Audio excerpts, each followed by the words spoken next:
अस्सलाम वालेकुम गाइस। तो आज एक नई एपिसोड के साथ मैं ज़ुहैब रहमान हाजिर हूँ दोबारा से आपकी खिदमत में। और आज हम अपनी एपिसोड में सानिया मरी पर बात करने वाले हैं। जो मरी में सानिया को स्ट्रॉम आया है और जो लैंड स्लाइडिंग हुई है उसके ऊपर हम बात करने वाले हैं। बहुत ही अफसोसनाक हादसा हुए वहाँ पर।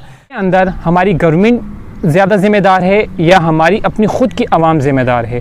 क्योंकि कई जगह पे न्यूज़ चैनल्स पे ये भी बोला गया है कि आवाम को ही नहीं जाना चाहिए था, आवाम ना जाती तो ऐसा ना होता। हम बिल्कुल ये नहीं कहेंगे कि ये एक छोटा सानिया था। जिस सानिया में किसी की जान चली जाए तो वो हम सब के लिए एक बहुत बड़ी बात हो जाती है। और बहुत ही अफसोस के साथ मुझे ये कहना पड़ेगा कि ये दोबारा से हमारे मुल्क में हुआ, क्योंकि 2018 में भी एक दफ़ा ये हुआ था और तब भी कुछ इसके ऊपर इकदाम नहीं उठाए गए थे, कोई सीरियस इस चीज़ को नहीं लिया गया था। लेकिन दोबारा से 2022 में ये दोबारा से सानिया हुआ और वहाँ के होटल मालकान, वहाँ के रिहायशी, वहाँ के जो अवामी हैं, उन्होंने क्या सलूक किया अपने ही मुल्क के लोगों के साथ।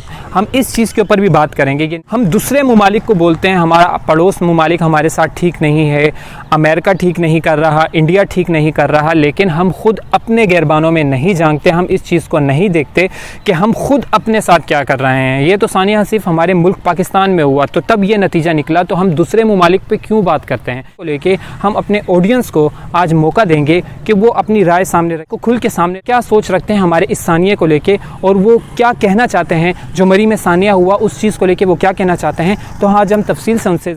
और गाइस, अगर आप मेरे चैनल पर नए हैं और आपने अभी तक मेरा चैनल सब्सक्राइब नहीं किया तो काइंडली सब्सक्राइब कर दीजिए और लाइक भी कर दीजिए।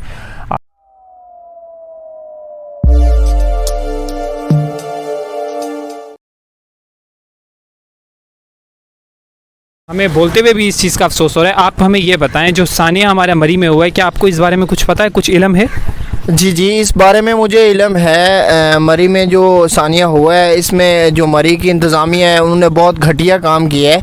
क्योंकि गरीब आवाम, ये चलो गरीब नहीं थी लेकिन आवाम जो भी थी, लेकिन उन्हें ऐसा नहीं करना चाहिए था। जैसे कि गाड़ियों के धक्के लगाने का भी उन्होंने 5-5 हज़ार लिया है। इसके अलावा जो वहाँ रूम 5-5 हज़ार गाड़ी का धक्का लगाने का? जी बिल्कुल। और इसके अलावा जो वहाँ रूम थे रहने के लिए हॉस्टल्स वगैरह, तो उसका भी उन्होंने 50 हज़ार रुपये लिए हैं। और जो होटल्स थे उनका जो एक चाय का कप भी 500 रुपये का दिया है उन्होंने। इतना जानता हूँ कि बहुत से लोग वहाँ मर गए हैं, तो उनके मरने की जो असल वजह है वो गवर्नमेंट की ज़िम्मेदारी है। गवर्नमेंट को चाहिए था कि वहाँ को ऐसा बंदोबस्त करते, लोगों को रोकते जाने से। जी। जब ज़्यादा ज़रूरत से लोग चले गए हैं, जिनको होटलों में कमरे नहीं मिले, बिल्कुल सड़कों पर ठहर के मर गए हैं लोग, तो ये जिम्मेदारी गवर्नमेंट पे ही आती है। बिल्कुल, सड़कों पे भी मर गए और वहाँ की आवाम जो थे, रिहायशी थे, उन्होंने भी इस चीज़ का खूब फ़ायदा उठाया है। लोगों की तो बेहिसी जो है ना, उसकी मैं क्या ही कहूँ बात। लोगों ने बहुत जुल्म किया है लोगों के साथ और अपने मुसलमान भाइयों के साथ। इनको शर्म आनी चाहिए। ये जानते हैं कि जो भी हादसा हुआ है ये नहीं होना चाहिए था। जो हमारी तकरीबन 21 से 20 लोग वहाँ पर फोत हो चुके हैं, तो बिल्कुल ये हमारे गवर्नमेंट के हित में जाता है। लेकिन कुछ लोग कह रहे हैं कि नहीं, हमारे जो वहाँ पर विजिटर्स जो हमारे वहाँ गए घूमने फिरने के लिए, उनको नहीं जाना चाहिए था। जी, ज़्यादा ब्लेम जो है ना वो गवर्नमेंट पे जाता है। अच्छा। क्योंकि न्यूज़ के रिलेटेड हमने ये भी सुना है कि फवाद चौधरी साहब कह रहे थे कि हमें पहले अंदाज़ा हो गया कि ऐसी सूरत हाल बननी है, तो इस वजह से उन्होंने हमें कहा कि मतलब जो भी वहाँ पे पैसेंजर गए थे उन्होंने रोका कि भाई तुम लोग ना जाओ। कुछ लोगों ने कहा कि हम लोग मुजफ्फरगढ़ से हैं, हम इतना सफ़र करके आए हैं, हम वापस कैसे जा सकते हैं। कुछ लोगों ने कहा कि हम पेशावर से हैं, तो इस वजह से ज़िदबाजी में आकर वो कुछ लोग चले गए। पहले कभी मरी में आपका विजिट हुआ है या कभी जाना हुआ है आपका मरी में? जी, मैं मरी में काफ़ी दफ़ा गया हूँ। तो पहले भी क्या सिचुएशन कभी ऐसी बनी? नहीं, पहले ऐसा कुछ नहीं होता, ये पहली दफ़ा ही ऐसा हुआ है। सुना है, हम तो वैसे रक्षा चलाते हैं, लेकिन बात यह है कि कसूर अपना होता है, हम पल्ले गवर्नमेंट के पा देते हैं। ये ऐसा नहीं करना चाहिए। आवाम को पता है जब बर्फ़बारी हो रही है उसे वहाँ नहीं जाना चाहिए था। वैसे भी जिसकी मौत जहाँ लिखी होती है वहाँ पे आती है। बेशक, ठीक है। लोगों को जगह नहीं दी, होटलों में किराए बढ़ा दिए, डबल से ट्रिपल कर दिए, और पेट्रोल 2000 लीटर 3000 लीटर में मिलता रहा है। ये जुल्म है। इवन के गाड़ी को धक्का लगाने के लिए भी 5-5 हज़ार रुपये उन लोगों ने डिमांड करे। जी, अगर चैन गाड़ी को जो लगाई जाती है उसकी कीमत अगर 3000 है तो 10-10 हज़ार रुपये वसूल किए हैं, 20-20 हज़ार, 15-15 हज़ार। ये भी तो जुल्म है ना। तो हमारी गवर्नमेंट को पूरा एक मुनज़्ज़म तरीका बनाना चाहिए था। यानी कि उनको जब पता है कि यहाँ पर विजिटर्स का इस मौसम में विजिटर्स का खूब आना होता है, हजूम होता है, तो उनको खूब बाकायदा अपना एक मुनज़्ज़म तरीका बनाना चाहिए था। जी बिल्कुल बनाना चाहिए था। नेक्स्ट ऐसा नहीं होना चाहिए। गवर्नमेंट को चाहिए वो ऐसा बंदोबस्त करे कि तो आप कभी मरी में आपका विजिट हुआ है, कभी गए हैं आप? जी एक दफ़ा गया हूँ। आज से कितना टाइम पहले? कोई 7-8 साल पहले। तो उस वक्त के हालात भी कुछ इसी टाइप के थे या सामना आपको करना पड़ा था इन ऐसे किसी हालात का? नहीं, वो मौसम गर्मियों का था तो गर्मियों में ऐसा नहीं होता। अच्छा। ये अब बर्फ़बारी और ये जो इस वजह से सान्या हुआ है, इसका अरेंज करना चाहिए। और लतीफ़ साहब, आप कभी मरी गए? नहीं, मैं नहीं गया। मरी आप नहीं गए आज तक? नहीं, मरी नहीं देखा। किसी और जगह गए हो मरी के अलावा? हाँ, वैसे तो लाहौर देखा हुआ है। अच्छा। तो ये जो सानिया हुआ है इसके बारे में कुछ इलम है आपको, क्या क्या हुआ था मरी के अंदर? ये जो अभी सिचुएशन, करंट सिचुएशन, जो हालात वहाँ पर चल रहे हैं, जो इतनी अमवात वहाँ पर हुई हैं, इस बारे में कुछ पता है आपको? बस ऐसे खबरें सुन रहे हैं, बाकी देखा तो कुछ नहीं है। तफसीलन आपने देखने की कोशिश भी नहीं करी नहीं, तफसीला कि नहीं। अपने मुल्क के बारे में थोड़ा जान लूँ, क्या हालात चल रहे हैं, क्या नहीं चल रहे? नहीं, तफसीला नहीं पता मुझे। अच्छा। और धक्का लगाने की भी 5-5 हज़ार रुपये लिए हैं, तो इस बारे में आप क्या बोलोगे? इस बारे में तो इंसानियत ही ख़त्म हो गई है लोगों में। तो हम अपने आस पड़ोस के मुल्क वालों को बोलते हैं कि इंडिया अच्छा नहीं कर रहा, अमेरिका अच्छा नहीं कर रहा, या तो हमारे मुल्क में ज़रा सी परेशानी क्या आई, हमारे मुल्क वाले अपने आप को लूटने लग गए? जी सर, इसकी जो मेन वजह है ना, वो मेरे ख्याल से ये है कि वैसे हर किसी का अपना व्यू होता है। मेरे ख्याल से ये है कि जब गवर्नमेंट ने इतना ज़्यादा टैक्स कर दिया है तो आवाम ने गलत रास्ते से चूज़ करने हैं। लोगों की मतलब मुसीबत में उन लोगों ने फ़ायदा तो उठाना है ना।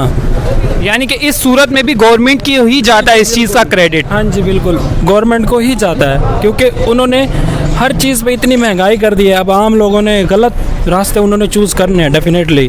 बिल्कुल। यानी कि जब उनको पता था, आपके कहने का मकसद है कि उनको जाना ही नहीं चाहिए था? नहीं चाहिए था, बिल्कुल नहीं जाना चाहिए था। तो यानी कि ये इसके अंदर गवर्नमेंट का कोई हाथ नहीं है, यानी कोई कसूर नहीं है? गवर्नमेंट का क्या कसूर है? गवर्नमेंट किस किस को संभाले? सही। लेकिन एक इंतज़ाम भी होता है, गवर्नमेंट को बाकायदा एक इंतज़ाम, एक मुनज़्ज़म तरीका बनाना चाहिए। सुने, इंतज़ाम होता है, सब कुछ होता है, लेकिन आप मुझे ना आगे पुलिस वाला रुक खड़ा है, वो कहता है यार आगे ना जाएं, फिर भी मैं जिद करके चला जाऊं, तो फिर पुलिस वाले का कसूर तो नहीं है, मेरा है ना। और वहाँ पर जो मरी की आवाम ने जो जुल्म करे हैं, होटल के किराए बढ़ा दिए 50-50 हज़ार रुपये, गाड़ी का धक्का लगाने की भी 5 हज़ार मांगे, उस बारे में आप क्या बोलोगे? वहाँ पर आप कौन गलत है? देखें, ये बात तो ये है कि भाई जब रश ज़्यादा हो तो जिस जगह पे वहाँ पे महंगाई ज़रूर बढ़ जाती है। लोग देखते हैं कि भाई आवाम ज़्यादा आ गई है, अब किराया बढ़ा दें। अगर आवाम नॉर्मल हो, किराया डाउन होगा। अच्छा, यानी कि ये भी रश की वजह से जहाँ कहीं भी सैरगाह की जगह पे जाएंगे, रश ज़्यादा होगा तो किराया भी ज़्यादा होगा। अच्छा, मैं रिक्शा चलाता हूँ, मुझे पता है सारा कुछ। आप अपनी कम्युनिटी को ही सपोर्ट करोगे? किस चीज़ की बोला? यानी कि जैसे आप बोल रहे हो कि रश ज़्यादा होगा तो किराया भी बढ़ जाएगा? किराया भी बढ़ जाएगा। ये भी हम भी ऐसे ही करते हैं। देखें, जैसे कोई शादी हाल के सामने रुक जाते हैं, सवारियाँ निकलती हैं बाहर, रिक्शे कम होते हैं, किराया भी बढ़ा देते हैं हम। अच्छा, ऐसा ही होता है सभी जगह पे। देखा था 21 अफराद थे शायद, अच्छा, जो फोत हुए थे। सर बात ये है, अब जैसा कि देखें अजान आती है या बंदा नमाज पे नहीं जाता, वहाँ बर्फ़बारी देखने चले जाते हैं, ये तो वो अवाम है। हाँ बिल्कुल, बात तो आपकी ठीक है, लेकिन ये बताओ कि वहाँ पर जो ये अभी हालात बने हैं, तो इसका ज़्यादा ज़िम्मेदार कौन है? ये जहाँ से जाने वाली आवाम है, या वहाँ की जो गवर्नमेंट है, जो हुकूमत है, जो इंतज़ामिया है, उनकी वजह से ये सब कुछ हुआ है? सर ये तो अवाम की गलती है, जाना नहीं चाहिए, पहली बात तो ये है। पर आवाम की गलती किस तरह है, ये बताएं आप हमें। सर पिकनिक मनाने जाना ही नहीं चाहिए, पहली बात तो ये है ना। यानी कि इन हालात में नहीं जाना चाहिए? जाना चाहिए, घर में बैठना चाहिए, अपना घर में ही टाइम गुजारें बस। आपको नहीं लगता कि गवर्नमेंट को भी थोड़ा सा इस चीज़ में, क्योंकि बाहर के ममालिक में भी ये जो स्टॉर्म जो आते हैं, स्नो स्टॉर्म आते हैं, यानी कि जो बर्फबारी का तूफ़ान आता है, तो बाहर वाले ममालिक भी इसके ऊपर काफ़ी काम करते हैं, लेकिन आपको नहीं लगता कि हमारे ममालिक में सिर्फ बोला जाता है, काम किसी चीज़ पे नहीं किया? नेट पर देखी हैं तो उस हिसाब से ये एक बहुत ही हमारे लिए एक अलमिया है कि हम एज ए नेशन जो उनसे हैं कि हम कभी भी इकट्ठे नहीं हो रहे। इस अलमिया के पीछे हमें ये देखना चाहिए कि हम जो एजुकेशन है हमारी मरी के लोगों की, उसको बेहतर करना चाहिए, बच्चों को पढ़ाना चाहिए। वहाँ के बच्चों को, बड़ों को तो हम तरबियत नहीं दे सकते क्योंकि उन्होंने अपनी मर्ज़ी के मुताबिक चलना है। यानी कि आने वाले वक्त में, यानी कि वो ये जुल्म ना करें जो इस दफ़ा हुआ है। जी बिल्कुल, उसका एक हल ये है कि हमें चाहिए कि वहाँ का जो निसाब है उसके अंदर शामिल करना चाहिए कि अगर मरी के अंदर, पहाड़ी इलाके के अंदर किसी भी किस्म की ऐसी आफत आती है तो वहाँ के लोगों को ही कोऑपरेट करना पड़ेगा। बिल्कुल ठीक है, क्योंकि जबकि उन्होंने बिल्कुल भी नहीं करा, बल्कि उन्होंने तो ऐसे मौके का फ़ायदा उठाया। जी बिल्कुल, ये शामिल करें क्योंकि गवर्नमेंट जो सी है उसको वहाँ पर पहुँचने के अंदर, रेस्क्यू करने के अंदर कम से कम 5 से 6 या 10 घंटे भी लग सकते हैं, ठीक है। मैं तो ये कहूँगा बल्कि 24 घंटे से भी ज़्यादा लग सकते हैं। जितना बेहतर रेस्क्यू वहाँ के नेशन कर सकती है, वहाँ के रिहायशी कर सकते हैं, उससे बेहतर कोई नहीं कर सकता, क्योंकि उनको रास्ते का भी पता है, हर चीज़ का पता है। उसके बावजूद भी अगर वो उन लोगों की ऐसी हालत से, नागहानी आफत से जो होती है, उससे फ़ायदा उठा रहे हैं, तो मैं तो सिर्फ यही समझता हूँ कि वहाँ पर सिर्फ एजुकेशन की कमी है, ठीक है। उन लोगों को बताना चाहिए कि चाहे फ़ौज है, चाहे गवर्नमेंट है, चाहे कोई गवर्नमेंट का इदारा है, चाहे कोई निजी इदारा है, वो आपसे बेहतर यहाँ पर रेस्क्यू नहीं कर सकता। बिल्कुल, जो वो खुद कर सकते हैं वो दूसरा बंदा आके नहीं कर सकता, किसी भी सूरत में नहीं कर सकता। उनको इस चीज़ के लिए एज ए वहाँ के रिहायशी, वहाँ पर वो रह रहे हैं, उनको मुनज़्ज़म होना पड़ेगा, और उनको इतना मुनज़्ज़म होना पड़ेगा कि आने वाले दिनों के अंदर अगर किसी भी किस्म का भी कोई नागहानी आफत होती है, तो गवर्नमेंट तो मैक्सिमम मिनिमम भी अगर वहाँ पर पहुँचेगी ना, तो एक दिन बाद पहुँचेगी। बिल्कुल ऐसे ही है, ठीक है, क्योंकि पहाड़ी इलाका है, फिर आफत होती है, वहाँ पर बहुत प्रॉब्लम्स होती हैं, ठीक है। इसके लिए मैं ये समझता हूँ कि निसाब को बेहतर करना चाहिए, वहाँ पर एजुकेशन को बेहतर करना चाहिए, वहाँ के लोगों को बेहतर करना चाहिए गवर्नमेंट को। अब आपको क्या लगता है कि इसके ऊपर गवर्नमेंट को क्या काम करना चाहिए कि दोबारा आइंदा आने वाले वक्तों में ऐसा ना हो? जी, गवर्नमेंट को चाहिए लोगों के लिए कि बंदोबस्त ऐसा करें, पार्किंग की जगह भी होनी चाहिए और होटलिंग भी अच्छी होनी चाहिए, उधर सारे इंतजाम हों तो लोग इतने आएँ वहाँ। अगर इंतजाम इतने लोगों के नहीं हैं तो नहीं जाने देना चाहिए गवर्नमेंट को उधर इतने लोगों को। और जो वहाँ के रिहायशी और आवाम वालों ने ये हरकतें करी हैं, उनको आप क्या बोलना चाहोगे कि अगर वो देख रहे हो बेहिस लोग जिन्होंने यानी कि फ़ायदा उठाया ऐसे वक्त में भी अपने मुसलमान भाइयों से, तो उनको आप क्या यानी कि मैसेज देना चाहोगे? डूब मरना चाहिए ऐसे लोगों को जिन्होंने ये जुल्म किया है अपने मुसलमान भाइयों के लिए, ये फिर मुसलमान तो ना हुए। चीज़ में इस तरह के हालात में सुधार आए, गवर्नमेंट को क्या करना चाहिए? गवर्नमेंट को बस यही करना चाहिए कि छोड़ दे गवर्नमेंट, बस क्या कहें, हम लब्बैक क्या आ जाए, अब इसी को हमने आजमाना है।